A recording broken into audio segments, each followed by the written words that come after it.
కార్తీక పురాణం 9వ అధ్యాయం. యమదూత సంభాషణము. విద్యుదూతో తాక్తి అజాములని విముక్తి. విష్ణుదూతలు అడిగిరి, ఓ యమదూతలారా, మీ ప్రభువు మీతో చెప్పిన మాటలేమిటి? మీ యమదండమునకు ఎవడు తగినవాడు? పుణ్యమనగానేమి, పాతకమన అనగానేమి? ఈ విషయమలన్నింటినీ మాకు చెప్పుము. ఇట్లని విష్ణుదూతలు అడగగా యమదూతలు ఇట్లు పలికిరి, ఓ విష్ణుదూతలారా, సావధానంగా వినుము. సూర్యుడు, చంద్రుడు, అగ్ని, వాయువు, ఆకాశము, గోవులు, సంధ్యలు, పగలు, దిక్కులు, కాలము ఇవి మనుష్యుని పుణ్యపాపమును గురించి సాక్షులు. మేము వీరికి సాక్ష్యముతో విచారించిన పాపములను చేసిన వారిని దండింతుము. వేద మార్గమును వదిలి ఇచ్ఛానుసారముగా తిరుగుచు వేదశాస్త్రమును దూషించుచు సాధు బహిష్కరణుతుడై వారిని మేము దండింతుము. బ్రాహ్మణ్ణి, గురువును, రోగిని పాదముల చేత తన్నువాడును, తల్లిదండ్రులతో కలహించువాడును అయిన వారిని మేము దండింతుము. నిత్యము అబద్ధమాడుచు జంతువులను జంపుచు కులాచారులైన వదిలిన వారిని మేము దండించుము.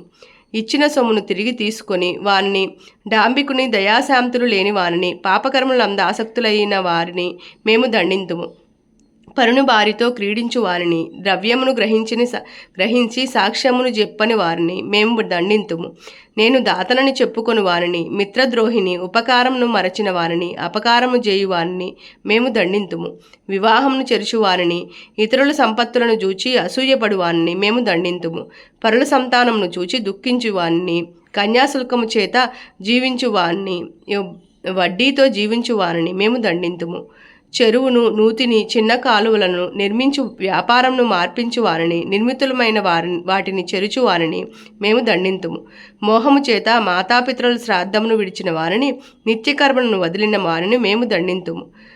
పరపాక పరిత్యాగిని, పరపాక రతుని, పితృశేషానమును భుజించు వారిని మేము దండింతుము. పరపాక పరిత్యాగి అనగా తాను వండిన అన్నములో ఇతరులకు ఎంత మాత్రము పెట్టక తానే అంతయు భుజించువాడు. పితృశేషాన్న భోక్తమనగా శ్రాద్ధ భోక్తులు భుజించిన తరువాత మిగిలిన అన్నమును భుజించువాడు. ఇతరుడు దానము చేయు సమయాన ఇవ్వవద్దు అని పలుకువారిని, యాచించిన బ్రాహ్మణునికి ఇవ్వమని వానిని, తన్ను శరణుజొచ్చిన వారిని చంపు వారిని మేము దండింతుము. స్నానమును, సంధ్యావందనమును విడిచువారిని, నిత్యము బ్రాహ్మణిందకని, బ్రాహ్మణ హంతకుని, అశ్వహంతకుని, గోహంతకుని మేము దండింతుము. ఈ మొదలైన పాతకములను చేయు మానవులు యమలోకమందుండు మా చేత యాతనను పొందుదురు. ఈ అజామనుడు బ్రాహ్మణ్ణి వంశమందు జన్మించి దాసీ సంగలోలుడై పుట్టినది మొదలు చచ్చు వరకు పాపమును చేసినవాడు. ఇతని చేయబడిన పాపములను మితి లేదు. ఇట్టి విప్రాదుడైన మీ విష్ణులోకమునకు ఎట్లు అర్హుడగును?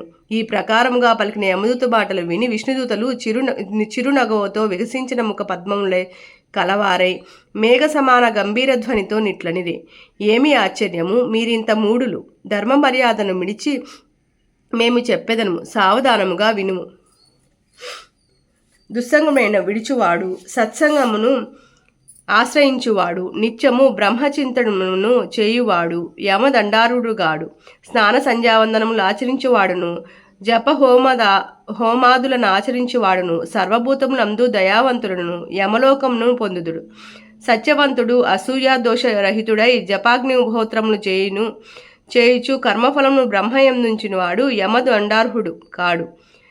కాత్యబోధ్యాదులను సగణ పరమేశ్వరుని యందు స్థాపించి ఈశ్వరార్పణ బుద్ధితో కర్మలను ఆచరించటి తాత్పర్యముగా గలవాడు. యమ మందిరానికి వెళ్ళడు, అన్నదానం ఆచరించడు, జలదాపము గోదానకర్తయు వృషోత్కరకర్తయు యమలోకమునకు పొందడు. వృషోత్కరము ఆబోతును అచ్చుపోసి వదులుట. విద్యను కోరిన వారికి విద్యాదానం ఆచరించువాడును, పరోపకారమంద ఆసక్తి గలవాడును యమలోకమును పొందడు. హరిని పూజించువాడును, హరినామము జపించువాడును, వివాహములను ఉపనయములను చేయువాడును యమలోకమును పొందడు.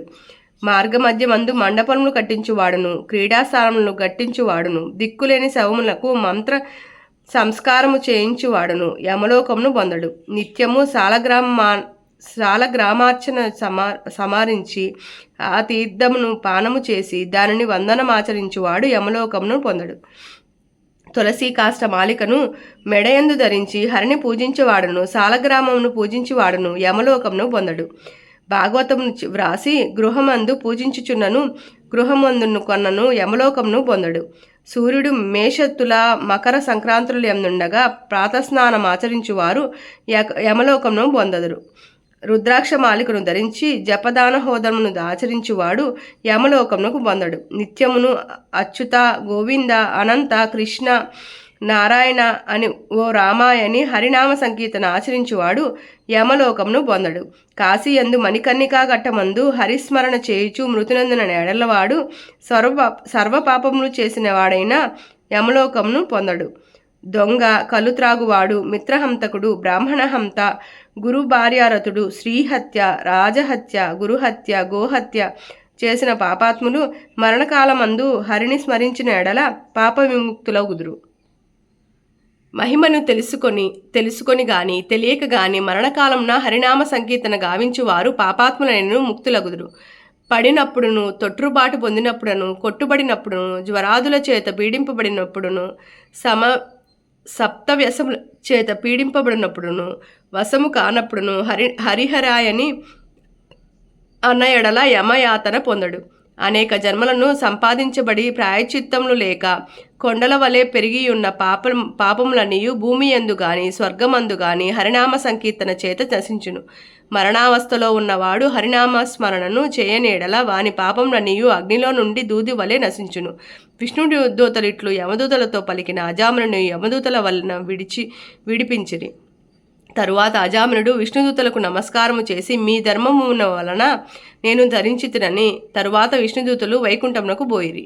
తరువాత అజామినుడు యమదూత విష్ణుదూతలను సంవాదము విని ఆశ్చర్యపడి అయ్యో ఎంత కష్టమాయను, ఆత్మహితము చేసుకోనలేకపోతిని కదా, చీచీ నా బ్రతుకు సజ్జననింతయే మాయను గదా, పతివ్రత అయిన భార్యను వదిలివేసి కళ్ళు త్రాగడి ఈ దాసీ భార్యను స్వీకరించుతును కదా, వృద్ధులు నాకంటే వేరే దిక్కులేని వారును పుణ్యాత్ములైన మాతాపితరులను నీచుడై విడిచిపెట్టిని కదా, అయ్యో ఎంత కష్టమో, ధర్మమును చెరుచువారు కాముకులకు నిరంతరం అనుభవించిని నరకై మందెప్పుడి నేను నిశ్చయముగా పడివాడును. ఇది ఏమి ఆశ్చర్యము, ఇది స్వప్నమా? ఆ నల్ల కత్తులను ధరించిన యమభటుడు ఎట్లు పోయిరి. నేను పూర్వజన్మమందు పుణ్యమాచరించువాడును, ఇది నిజము. అట్లు గానిచో దాసీపతినైన నాకు మరణకాలమందు హరిస్మృతి ఎట్లు కలిగెను, నా జిహ్వ హరినామ ఎట్లు గ్రహించును. పాపాత్ముడైనను నేనెక్కడ అంత్యకాలమందు శృతి ఎక్కడ సిగ్గు విడిచి బ్రాహ్మణులకు జంపు నేనెక్కడ మంగళకరమైన నారాయణ నామం ఎక్కడ. అజామనుడు ఇట్లు విచారించి నిశ్చలమైన భక్తిని పొంది జితేంద్రుడైన కొంతకాలం ఉండి సాయుధ్యముక్తిని పొందెను. కాబట్టి నారాయణ నామ కీర్తన గావించు వారు సమస్త పాప విముక్తులై వైకుంఠలోకమునకు పొందుదురు. ఇందుకు సందేహము లేదు. కార్తీక పురాణం 9వ అధ్యాయం సంపూర్ణం. హర నమ పార్వతీపతే, హర హర మహాదేవ.